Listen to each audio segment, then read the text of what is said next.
ان فرشتوں کی قسم جو ڈوب کر کافروں کی جان کھینچ لیتے ہیں اور ان کی جو مومنوں کی جان آسانی سے نکالتے ہیں اور ان کی جو تیرتے ہوئے جاتے ہیں پھر لپک کر آگے بڑھتے ہیں،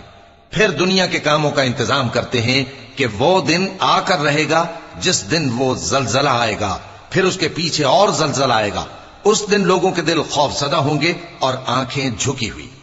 کافر کہتے ہیں کیا ہم الٹے پاؤں پھر لوٹیں گے؟ بھلا جب ہم کھوکھلی ہڈیاں ہو جائیں گے تو پھر زندہ کیے جائیں گے؟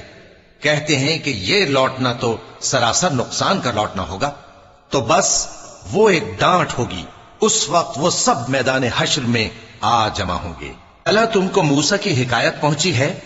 جب ان کے پروردگار نے ان کو پاک میدان یعنی طویٰ میں پکارا اور حکم دیا کہ فرعون کے پاس جاؤ کہ وہ سرکش ہو رہا ہے،